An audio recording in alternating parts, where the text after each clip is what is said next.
they started to advertise this event in Beijing called the Black Expo. It's this huge thing that brought together Black business owners throughout China. I want to go, but I don't have a product. I don't know what I do. So I said, okay, I need a product that I can easily take to Beijing and it won't take that long. It's not super intricate. I don't have to buy a million different ingredients and have a whole kitchen. So the whole cookie thing was just me scrambling to figure out a product that I could cook that would be easy to travel with and that could give me some type of return. Welcome to The Value of One, The Power of All, a podcast created by the Ron Brown Scholar Program. Since 1996, this organization has been investing in the next generation of African American leaders. And this podcast highlights the stories of the scholars, alumni, staff, and friends that make this program special. Hey y'all, this is Ray Pryor, 2015 Ron Brown Scholar. And in this episode, you're going to hear a great conversation I had with Tyrell Russell, Ron Brown Scholar from the class of 2012, who is the founder of the Kookie Box. Now, Tyrell could have been whatever he wanted to be. He studied biology and chemistry at Southern Methodist University, SMU, so he could have been a scientist.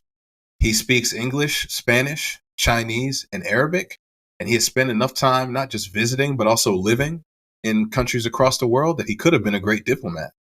He still does some work in healthcare and could have pursued an impactful career in medicine. Actually, he still could do all those things.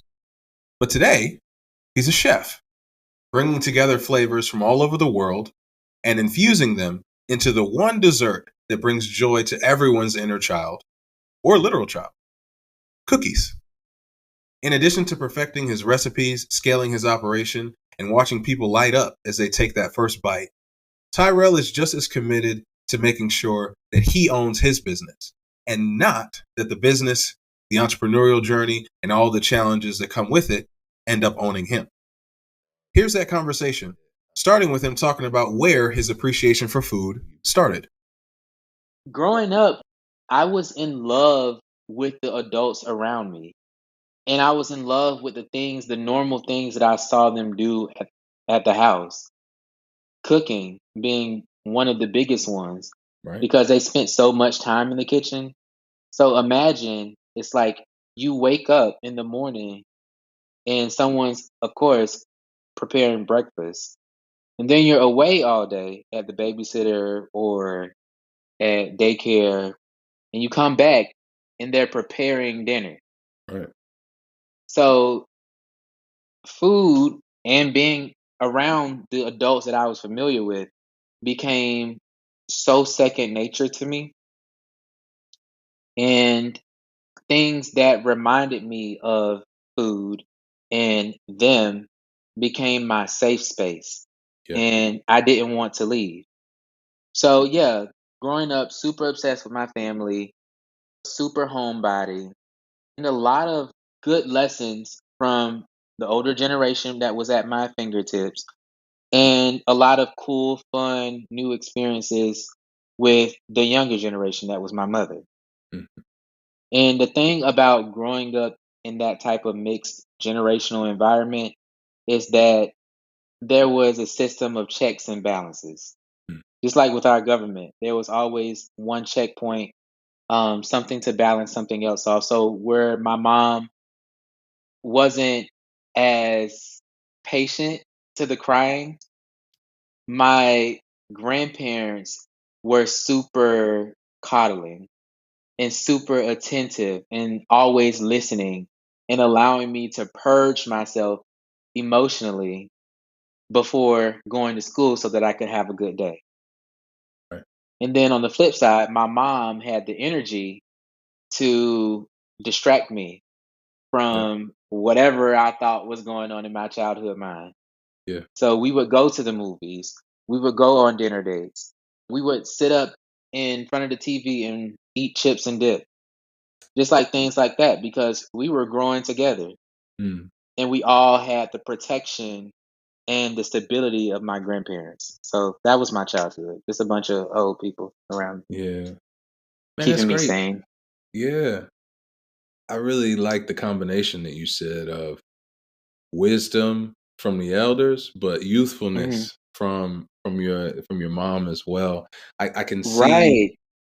I can see both in you. Now you framed it that way, Yeah. and you Hmm. and you kind of took us there into your household, into the kitchen where you're having these multiple generations interacting. I can see pieces of all of that in you, which I think is fantastic.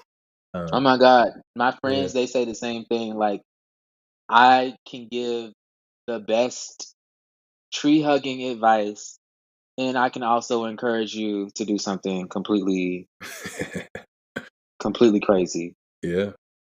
And I'm sure your mom and your grandparents, as you grow up, graduate from high school, come a Ron Brown scholar, go to SMU. I wanted to spend some time talking about this, right? So while you're at SMU, Mm, you're studying, mhm. biology, chemistry, studying the sciences. Right, And then when we fast forward to present day, you're right. selling cookies. And Yes. the story in between is where we're going to spend some time because that's not an easy jump to Okay. make and not straightforward. But before we do At all. that, what were you thinking that you wanted to do with your life when you were in college? What was 18, 19, 20-year-old Tyrell running around Dallas as a student? What were you thinking that your career or your adult life after graduating was going to look like? So it didn't, the whole science journey didn't start in college. Mm. I'm not new to this. I am true to this. Like, when I was in second grade, I was telling everybody I wanted to be a pediatrician and stuff like that. And there's a lesson in this, so just hear me out. So this started when I was a little kid or whatever. Uh, I don't know. I think it's a symptom of being black and smart,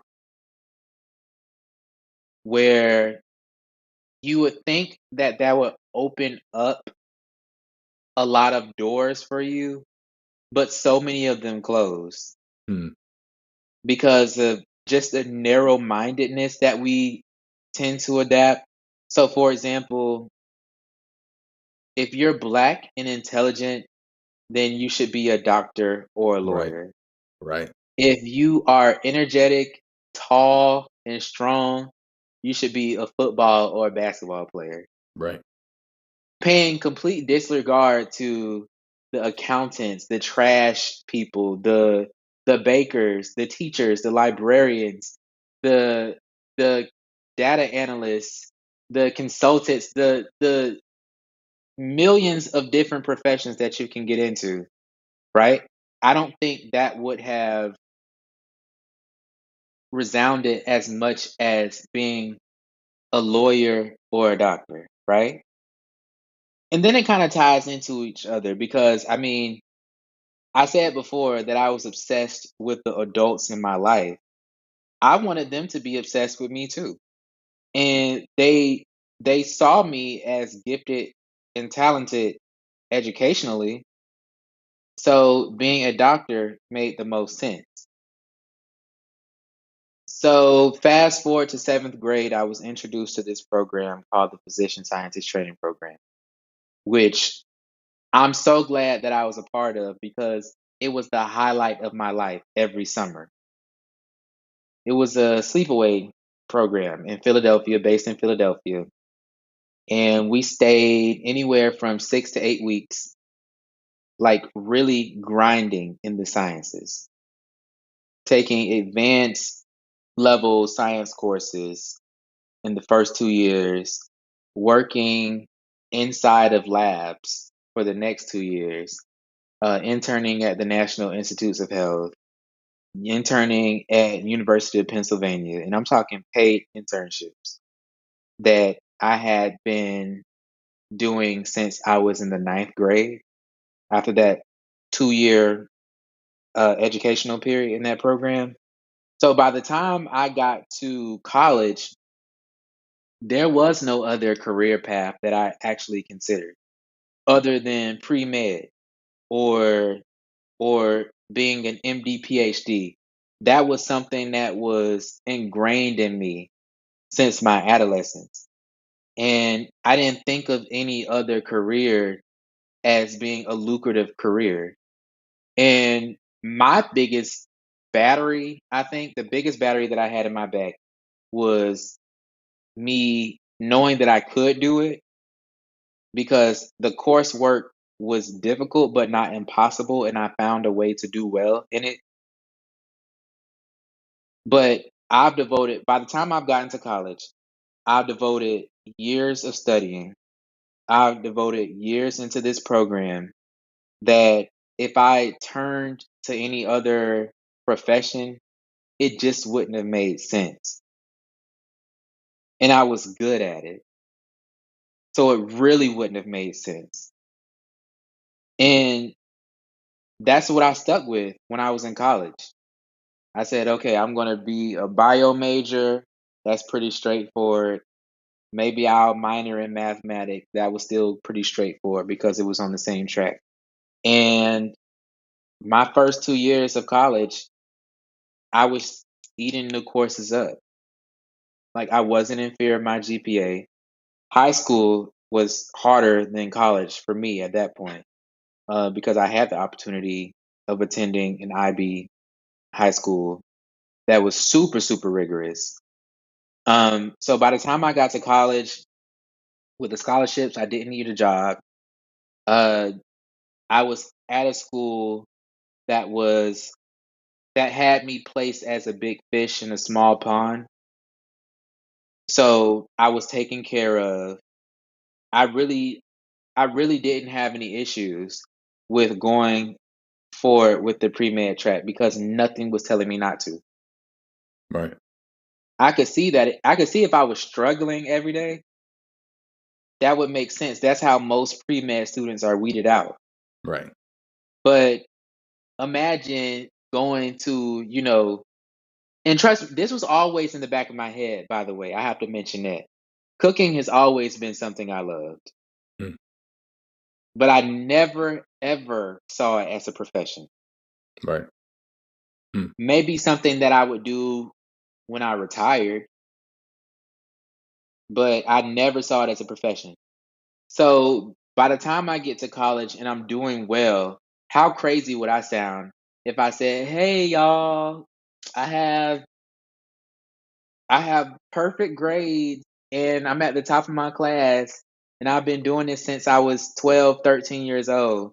So I'm just going to walk away from it all." Wow.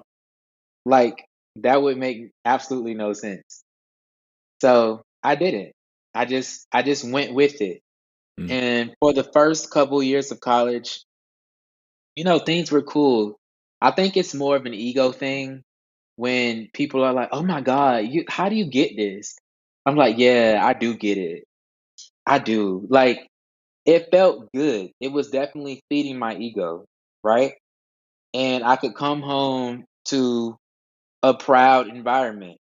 They knew that I was doing well in school. They knew that I was going through the pre-med classes at an accelerated rate and stuff like that. Never complained about anything. Never, never said, "Oh my God, I need help." Get a pastor on the line and pray for me about this biology class. It was never that. So honestly, I could never find the right time to really do a deep dive into what I really wanted as a person because I always thought that, okay, if all of this stuff is aligning for me, why would I turn away from it? Because this is a sign that I'm on the right track. Right. Yeah. Man, I think you highlighted something that I'm sure a lot of scholars can relate to. You talked about this like challenge of being a smart black kid that while in reality you would think the options and opportunities for you are vast. Like you could literally be whatever Hmm. you want. We feel confined to be a few sets of things, a Right. doctor, attorney, engineer, or, just a small subset. And I'm curious to hear from you. When do you feel like you broke out of that? And what was that like? Because that's extremely hard to do. Like you said, we're talking about years and years of hard work that you put in, that your family has seen you and Hmm. supported you through. What was that moment where you said, I'm interested in this. I'm good at it, but I think I want to explore something else. So the writings were on the walls my last 2 years of college because the summer leading into my junior year, I got very depressed. I got very depressed. I didn't know what it was. Like, and it's so funny because earlier that semester, that spring semester, I started this acne medication called Accutane. Um, it's like this powerful, powerful pill that you take, and it clears up your skin and blah blah blah. And I was taking it during the summer as well. And I remember one day, and I was taking organic chemistry this summer, and I remember calling my mom, crying, of course.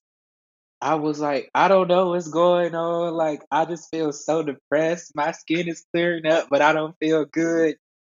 And just going on this whole diatribe about me not being happy.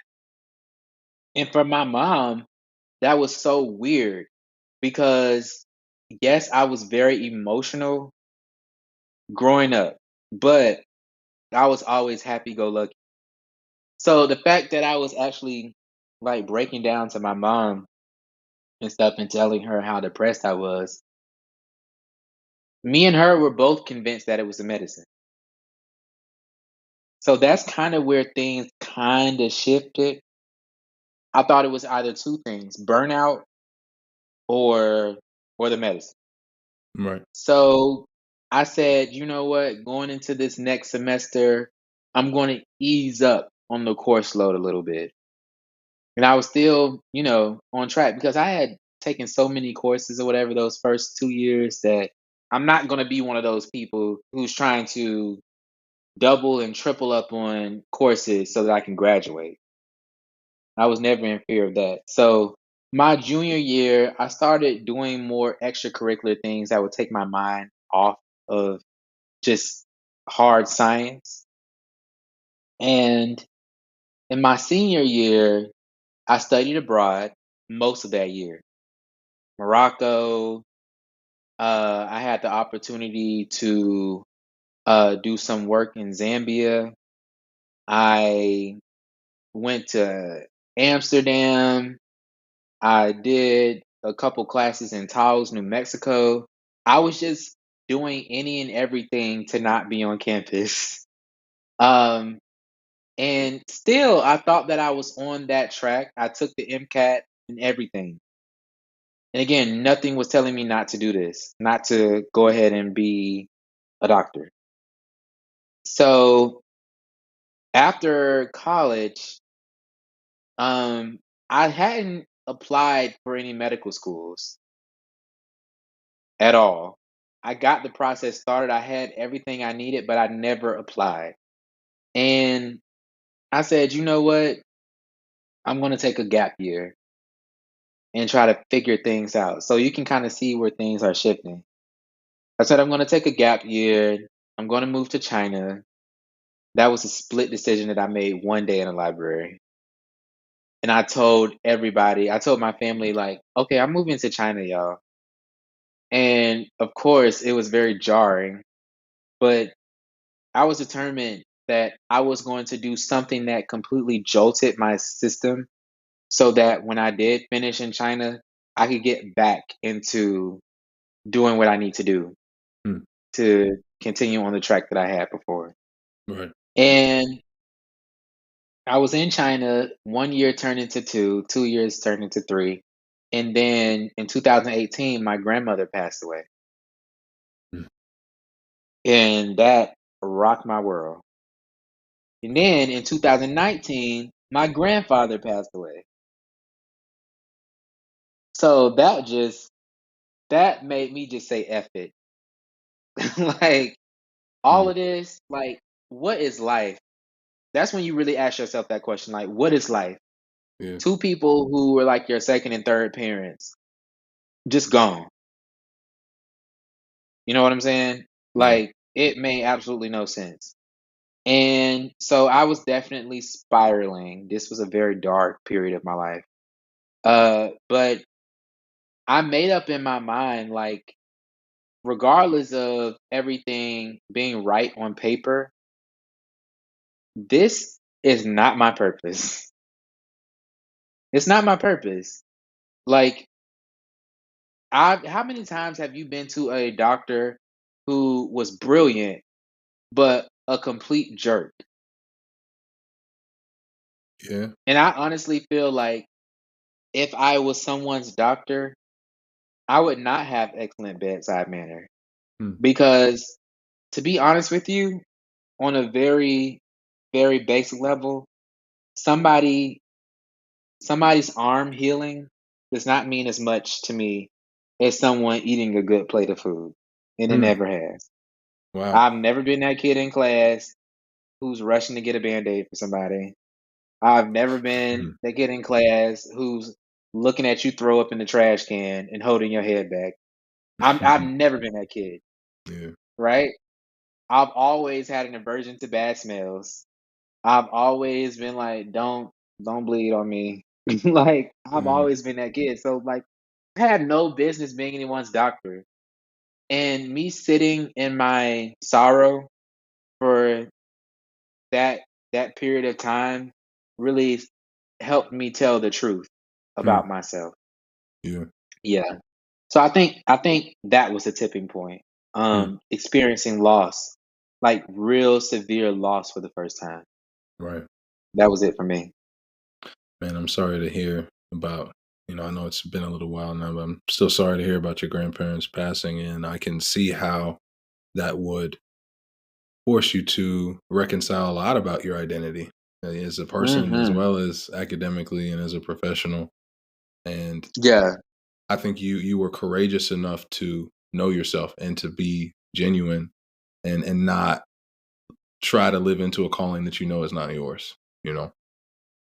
And I'm interested to hear, I know you said it was a split decision in the library, but what were Mhm. you doing in China? What did you spend your time doing, and what maybe brought you out there initially, and what made you stay? It sounds like you were thinking, "Oh, it's gonna be a year," and then you just kinda kept things going, at least for a little while. What was the story there?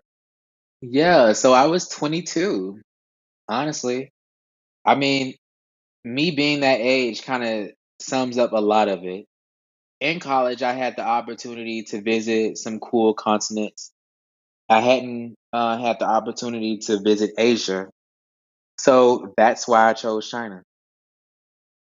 I knew China was a central location. Everything was made in China. So I just chose China. That's it. I didn't know how I was going to get there. I didn't have this passion for teaching. Shit, like, this is so bad. I didn't have a passion for teaching kids or anything like that. I just knew I did not want to live in America. Even America was too small for the jolt that I needed. Wow. I needed something where nobody knew my name. I didn't understand a word of what was being said. So that's what I did.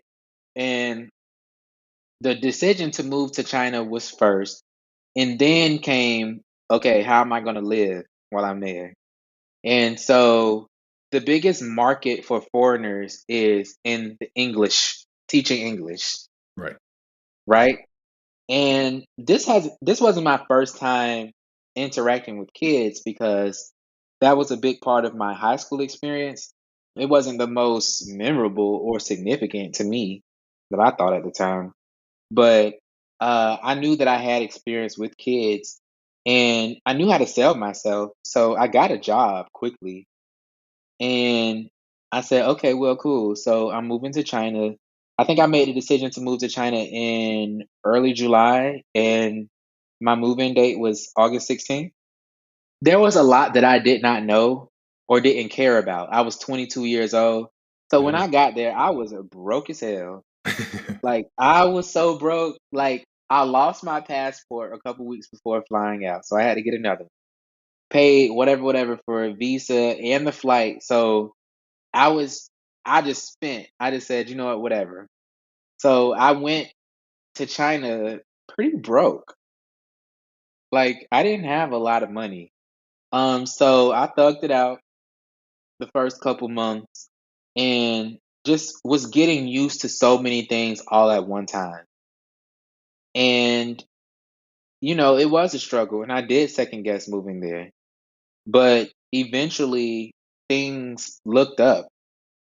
I was a really good teacher and I learned how to navigate being in a country where my black skin was an enigma. I had a lot of confidence in moving to China just because I was used to being good at things. So I didn't think that teaching would be the most challenging thing that I had ever experienced. It was definitely a challenge, but even when I moved there, I remember the biggest source of opposition was me being black and teaching small Asian children. That was the biggest thing that kind of made me feel like, okay, what's going on here? But I also had the confidence. I was just like, okay, if you don't want to be in my class, then don't. Like, you see my resume, I'm sure. So if you don't want to be in my class, then you don't have to be. And the kids that stuck with me, I promise their parents, they're going to be the best English speakers in this school. There is no question about it. And I started forming real relationships with my kids, and I started forming friendships outside of work. And China quickly became just a new normal. In full disclosure, I moved to China during the beginning of the Trump administration. So that's another thing. Yeah. I wasn't running back to America either. Hmm. So That's interesting. yeah, so I definitely wasn't like saying, "Oh my God, I miss America. I Right. miss what that." No, I wasn't. And so honestly, without even paying attention to the time, I started renewing my contract, my teaching contract, and I started getting a promotion, one after another, and then being sought after as a teacher. So literally a year just turned into 5 somehow. Wow. Yeah. Man, that is you're sitting in a library, you are Mhm. figuring out what you want to do. Something in your gut tells you to do all the processes to get ready to apply for med school, but not pull the trigger and do it. I think you were wise to listen to yourself there. You decide Mhm. to go to China. You start teaching English. 1 year turns into 5, and I know somewhere along Yeah. that Cookie Box is born, Yes. right? When Okay. when Yes. does I when did yes. that happen? Because it happened while you were there, if I remember correctly. It wasn't even when you came back to the Yes. U.S. Yes. So, okay. So, a couple years into my time in China, the death of my grandparents. And I started the cookie box early 2019. Early 2019, I started it after a conversation with my friend. And she was just talking about reading The Alchemist, and she was just on this like you only get one life type of kick. And I remember it like it was yesterday. We were eating Korean barbecue and we hadn't talked in a minute, just on some, you know, ups and downs of friendships type thing. So we were reconciling and inspiring and just having this whole moment all at once. And after that conversation with her, I was just like, "Oh my God, like this is great. I can do anything." So I opened a company called Taiku Eats, and I was teaching my students how to cook. I was making some extra money on the side. And that was going well. And then they started to advertise this event in Beijing called the Black Expo. And the Black Expo was this huge thing that they did. annually that brought together Black business owners throughout China. I want to go, but I don't have a product. I don't know what I do. So I said, okay, I need a product that I can easily take to Beijing and it won't take that long. It's not super intricate. I don't have to buy a million different ingredients and have a whole kitchen. So I said, okay, let me think. So I was thinking, and I was like, I could do cookies. I made cookies one time last year. Those were pretty good. So it's literally like, this is my life, okay? I'm so weird in this way. So I said, okay, I made chocolate chip cookies last year. So let me think about how I made that. I didn't even remember how I made it. And so I was working on that recipe and I said, okay, I can't just come with one chocolate chip cookie recipe. So I was working just in the kitchen all the time. And I said, let me come with 6 flavors. And then I said, well, what if nobody buys these? So then I started taking pre-orders. I was like, "Hey, everybody!" Like, my friend, she connected me to this group. It had like 500 different um, Black Americans living in China, and I was like, "Hey, everybody! I just wanted to introduce you to my cookie company. These cookies, like everybody loves them in Shenyang, which is where I was living. Mind you, I hadn't even sold one cookie, but I'll be there, and I know I sell out quickly normally, so I will take pre-orders as a courtesy to you all. So I got some pre-orders, and I said, Mm. okay, cool. I had no idea how any of this was going to be pulled off. Fast forward a couple weeks, they lost the venue, so the expo ended up being canceled. Man. Yeah. So, which is honestly a blessing in disguise because I know that if I tried to do an expo as my first time even selling a product, that would have been a disaster. But I went ahead and I was fulfilling the pre-orders. And when I sent them off, I started getting feedback and people loved the cookies. Wow. So I was like, okay, like I have something here. And I ran with those 6 flavors. I don't what were my 6 flavors? It was chocolate chip, I think walnut caramel, sugar caramel, sprinkles, oatmeal, and I think peanut butter. A few basic flavors with a little extra razzle dazzle. Okay. So sent those off. People were loving them. And when you are a American cookie baker in China, word travels fast. Right. Right. So honestly, the whole cookie thing was just me scrambling to figure out a product that I could cook that would be easy to travel with and that could, give me some type of return. Wow. Yeah. Man. So, I mean, that's so entrepreneurial in nature. Your story Mhm. that you spot an opportunity. This expo is happening. You have the Mhm. skills to put something together. You don't know what it's going to be, and you're going to Right. present yourself and market yourself however you need to get it done. And then you start to realize you've got some traction. Yeah.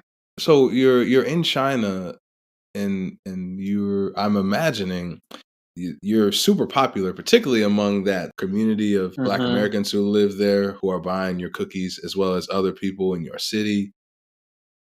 Were you ever thinking of bringing your company back here to the United States, or did you think that maybe you could just do that there and it would be great? For the longest period of time, I didn't know whether or not I was moving back to America. And after my grandparents passed, I really wasn't in a rush. Prior to my grandparents even passing, I was in America probably like 4 times a year. I was always flying back and forth. So when the pandemic hit, for us, that was like January 2020, where things really got real. I couldn't travel home at all. So prior to that, I don't know what I saw long term. I think again, China was just my new normal, and I was just trying to navigate running a business in China. I never really thought of America. And I don't want to start this business here and then just uproot it and go to another country. I knew that I wanted to grow in China and eventually make my way to America as well, but that wasn't in my immediate plan. The pandemic is what changed my perception. So thankfully, people still ate cookies throughout the pandemic, probably more so. And I didn't know whether to attribute that to just me being in the game longer or people are just depressed and need cookies. But I also knew that personally I couldn't travel home. And that was making me really, really sad. And just really I felt like I wasn't grounded anymore. Every time I needed a reboost, I would just go home. But the pandemic took that option away. I had no plan to be back in America this soon, but I also had no plan to not see my family for 2 years, almost Right. 2 years. Right. So that just shifted everything, and that's when I started thinking of how I would set up roots in America. Right. And Yeah. I imagine that that would be a very just a hard experience. I mean, you already moved to this to a new country, and when Hmm. you're really really young, and then you find your way there, and you also have this business that's kicking off, and family is so important to you that Right. the moment this pandemic hits, a little earlier for you, I realized than us, in the United States, you're cut off from this source of grounding, like you said, of encouragement, of just home, even if it's in the people, even if you're not literally there, and you kind of have to make your way through the pandemic by yourself, at least physically speaking. Let me be very, very real for a moment. I had no idea what that was doing to me mentally. Mm, And when I look back, and I didn't know until like maybe 6 months ago when I actually took the time to reflect on it. The time between my grandparents passing and me moving to America, I was in such a dark place. And when I tell you like dark, I mean dark, dark. I was angry. I was lashing out at if you looked at me wrong, that would be enough to set me off. I was not someone that you wanted to be around in those 2 years. So I don't ever want to give off the impression like my life opened up and I realized that I wanted to be a cookie baker and blah blah blah. Like there was so much that I was going through in that period of time. And to do that without family and people who really, really truly love me right. around me, I was in such a broken state. Mm, And one thing about being broken, you attract other broken people, wow. Yeah. right? So I don't have access to a therapist Right.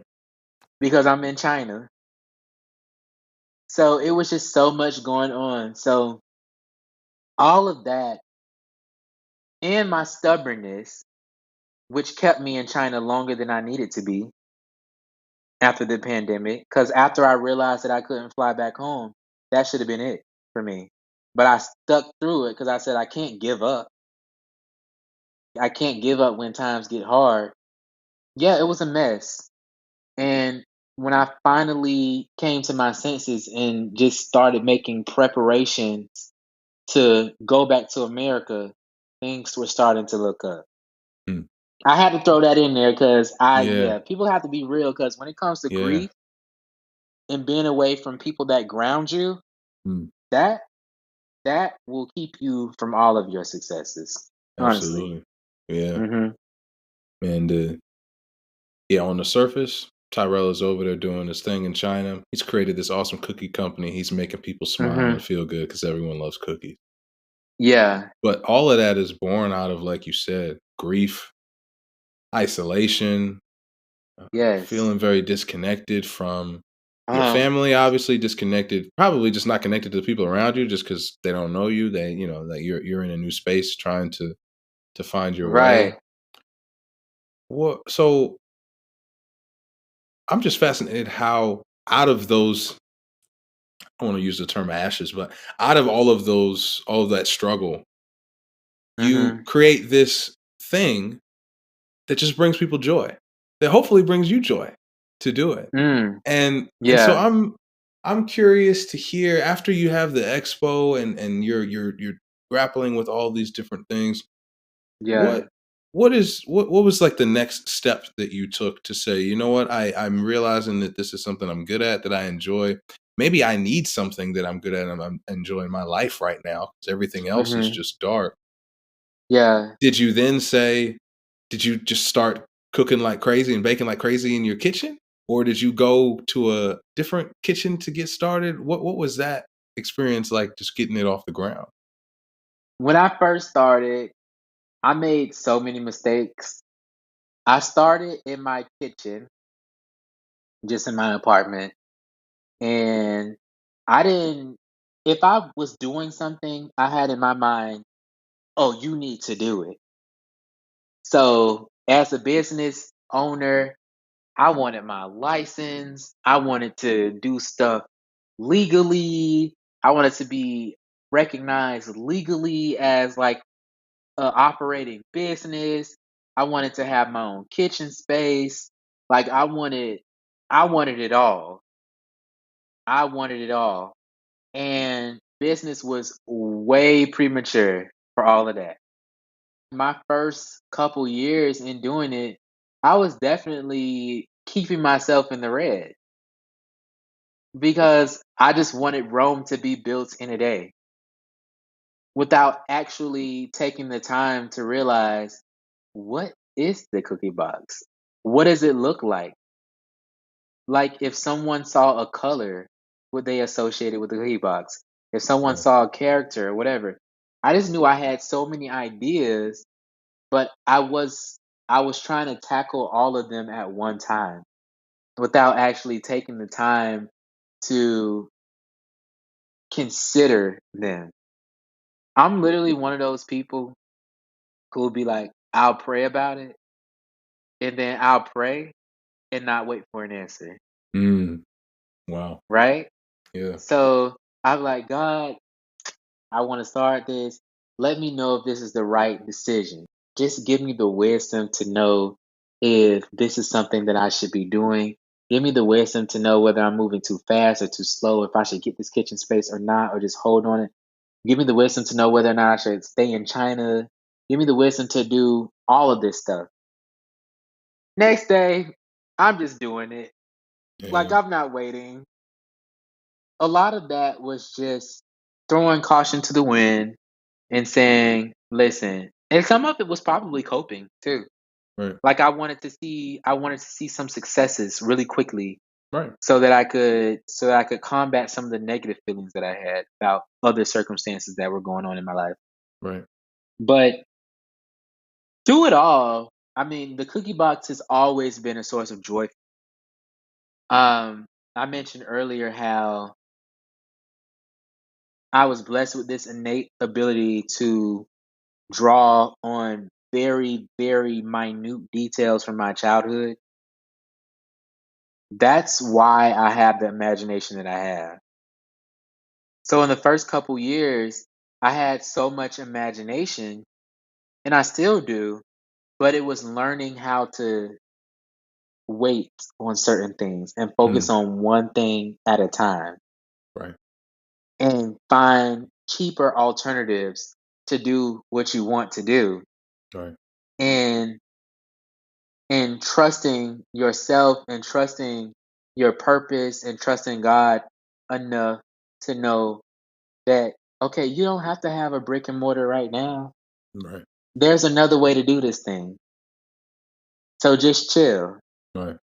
So yeah, during that time in China, a lot of money wasted, a lot of money wasted on things that had absolutely nothing to do with the actual product. Because if I just stayed in my kitchen and baked cookies, I'd be banking. But, I wanted to have the whole business thing. I wanted to jump ahead 5 years. Right. And China is cheap enough that you can. Hmm. Because my rent wasn't expensive. The rent for my kitchen was like $300 a month, American dollars. Mm-hmm. That's nothing. And, I wasn't thinking about, again, my decision to move back to America was something that literally life forced me into doing it. My spirit forced me into moving back into America. Not finances, not anything like that. So I was in there just constantly reinvesting in my business, baking cookies, the art of it, and them getting to the customers and orders being fulfilled on time and accurately. That was feeding my soul. That was feeding my soul. Because Yeah. at the very end of the day, all I want to do is sit in front of somebody and experience them experiencing my food Right. and seeing their reaction. That's literally all I want to do in life. Yeah. Is just look at that. Mm. Yeah. Man, I think you just gave some amazing wisdom of a lot of pressure that entrepreneurs feel, particularly Black entrepreneurs, particularly Yeah. somebody like yourself. I mean, you're on track to be this really impressive doctor, Black genius growing up that's taking all these advanced classes at all these prestigious universities. So anything you do, whether it's medicine or not, has got to be big. It's got to be official. It's got to be this. And so your advice, it sounds like you may have learned a little bit the hard way to take it one step at a time, to Mm. embrace patience, is a good one.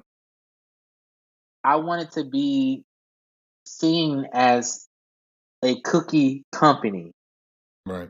not Tyrell is over there baking cookies. Yeah. You know what I'm saying? Mm-hmm. And I think that that was, and a lot of that is insecurity, by the way. Mm. But I didn't want to be seen as some like rinky dink. You come up to me and request whatever baked goods you want type of operation.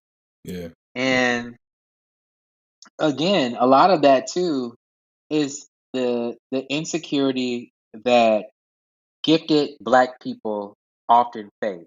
Mm-hmm. Us overcorrecting, Yeah. right? So I tried so hard not to be seen as oh, you cook in your kitchen? Hell no, I don't cook in my kitchen. I have a Yeah. shop. Right. So I'm overcorrecting, knowing that financially this makes absolutely no sense. But I was happy with being portrayed as excellent. Right. Wow, you have a shop and you're Yeah. Black in China.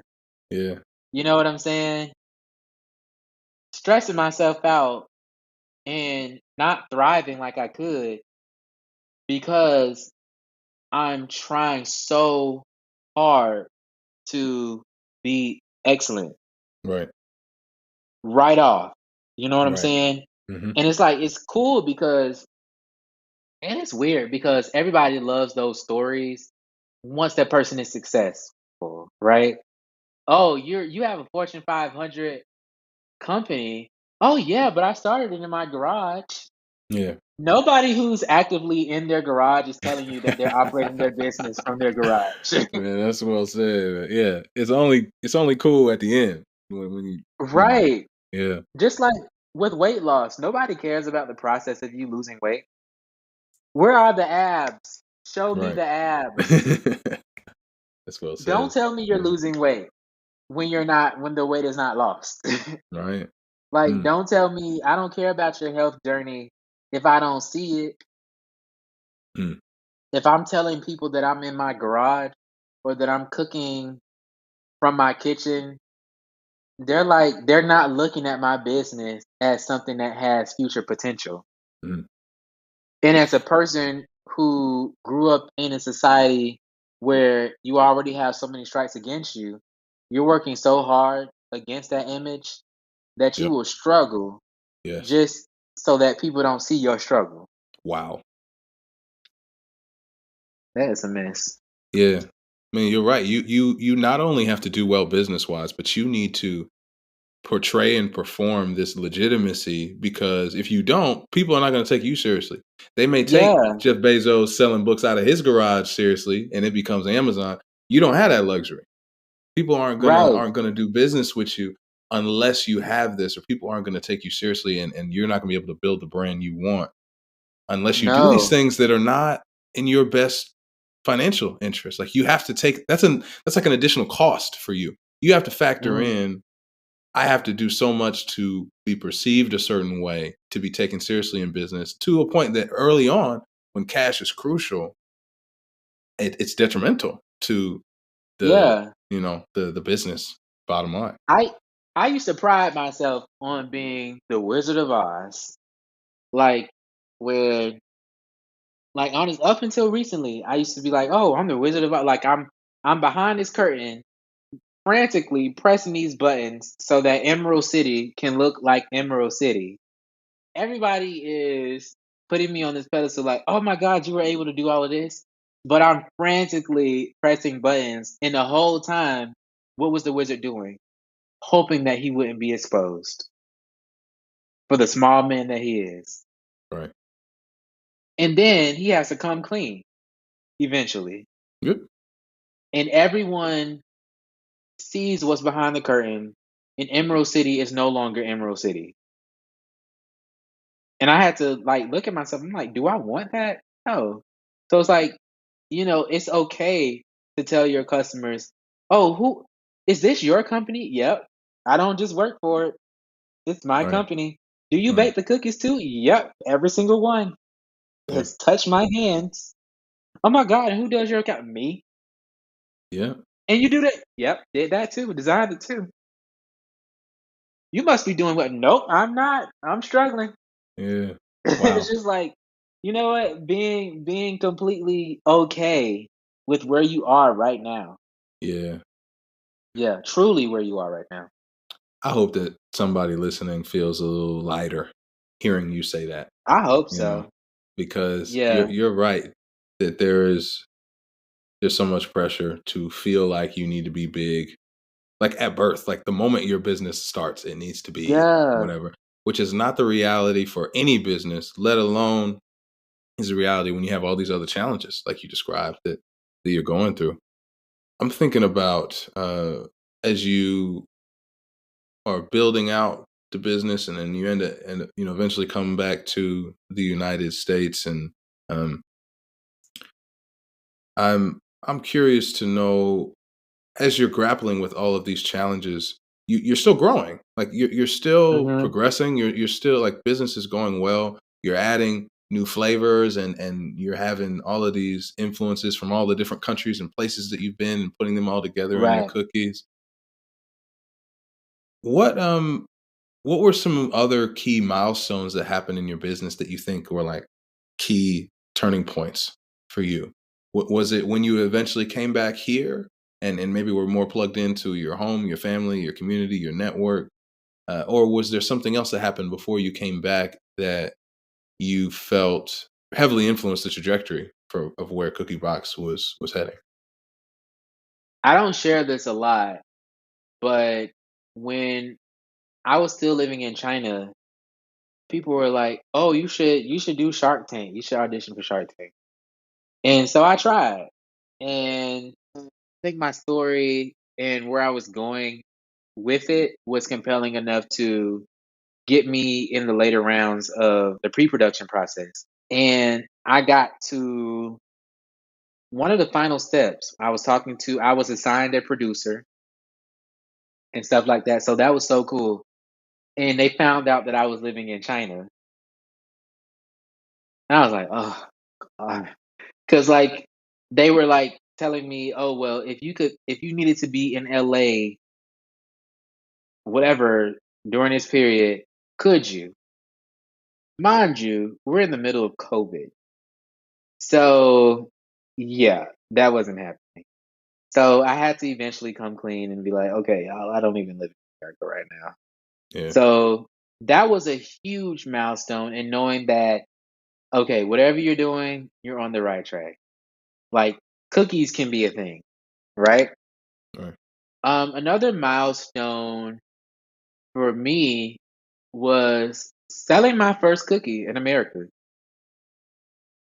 because in China I felt safer because it's not like you can get cookies on every corner.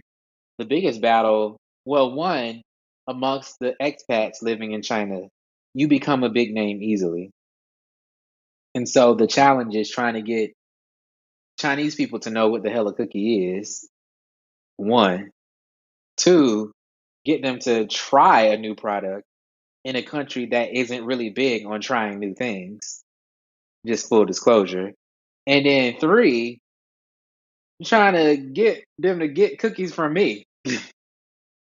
You know what I'm saying? Some pierced, tattooed black dude from America that they probably think is from Ethiopia or somewhere. Like, you know what I'm saying? So, Yeah. because to them, still, a lot of people, they don't realize that black people live in America. You know what I'm saying? So that was one Right. challenge. So coming back to America, knowing that there are so many possibilities here, that was a huge milestone for me. Setting up at my first market and being able to meet strangers and having a stranger buy my cookies for the first time who had no connection to me whatsoever. That was a huge milestone. Because I know you're not telling me that the cookies are good because you like them, or because I'm related to you Yep. or anything like that. So that was a very big milestone, and it gave me the confidence to know that there is a market here because cookies have changed a lot since my childhood. When I was little, I remember going to Nestle, the Toll House stand that was in some of the malls, or Mrs. Fields, and them having a regular old cookie, chocolate chip cookie, fresh, warm, delicious. And when I moved back to America, I had no idea that the cookie game had changed so much. Yeah.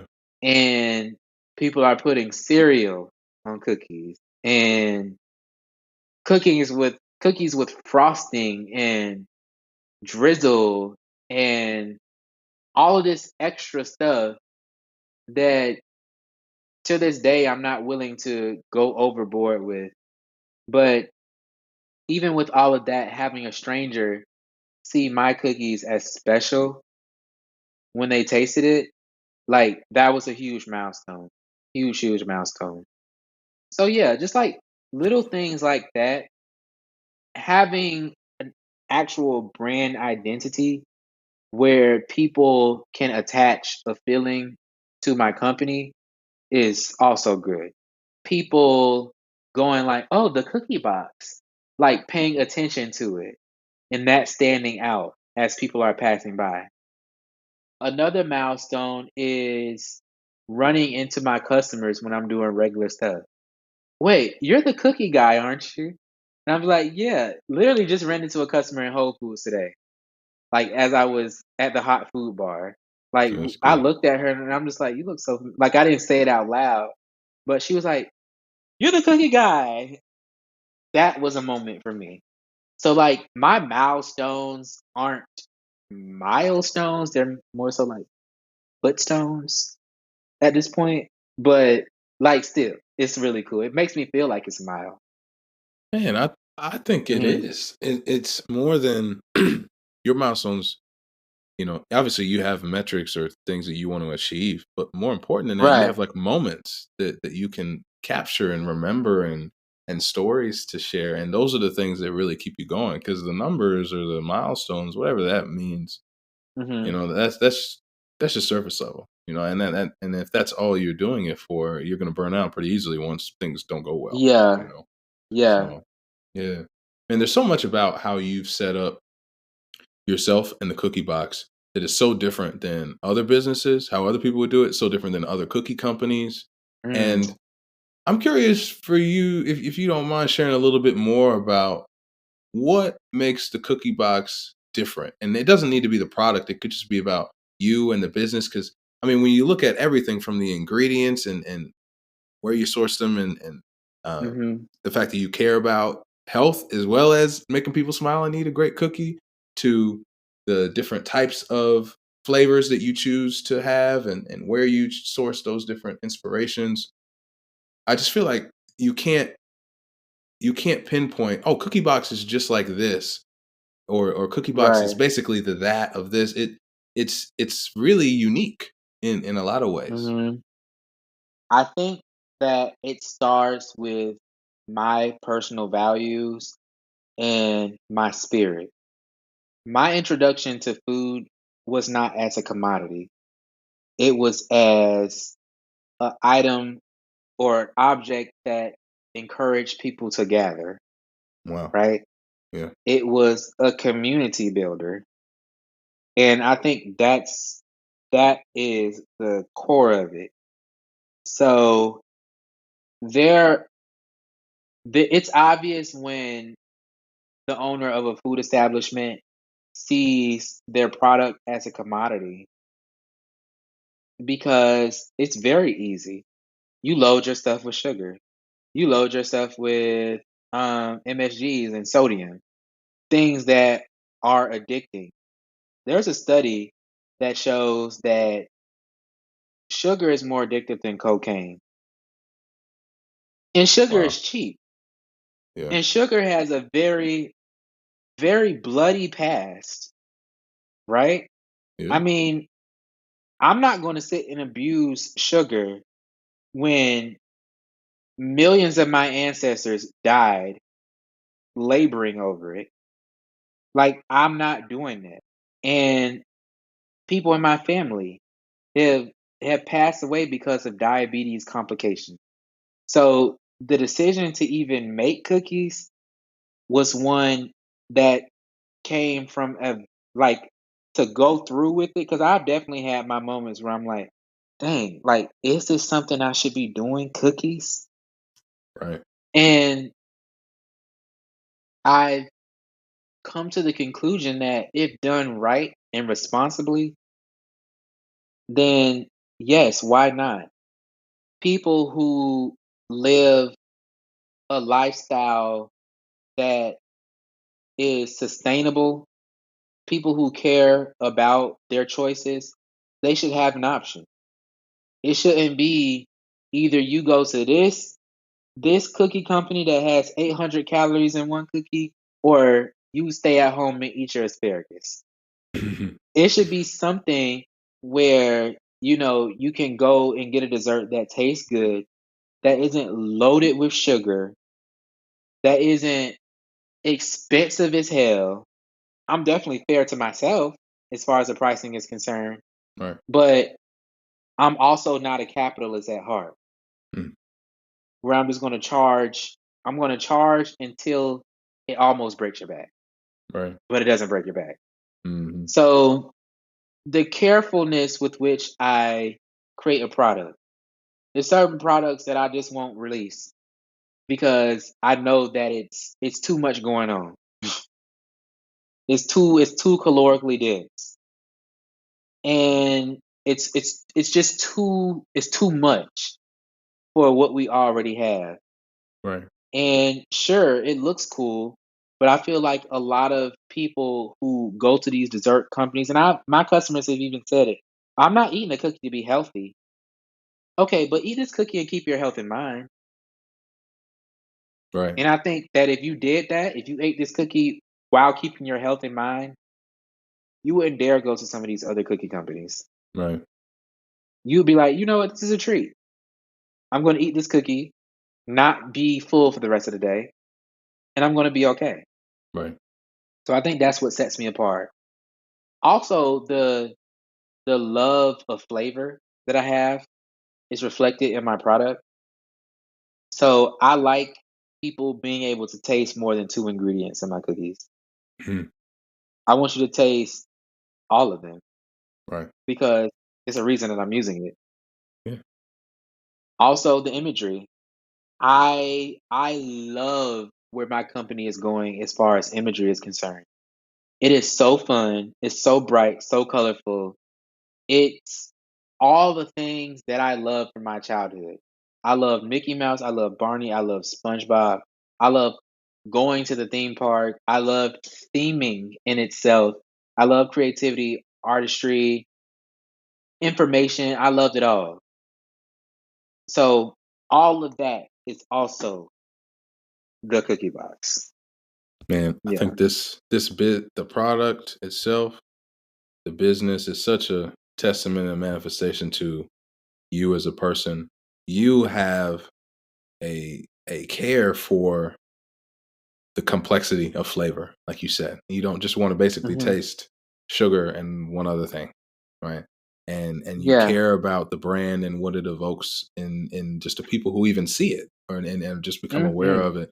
You care about the impact that your food has on your customers' well-being enough to know that you feel responsible. You've taken the Hmm. responsibility to not allow them just to get addicted to something just to feed your pockets. You know what I'm saying? But that Right.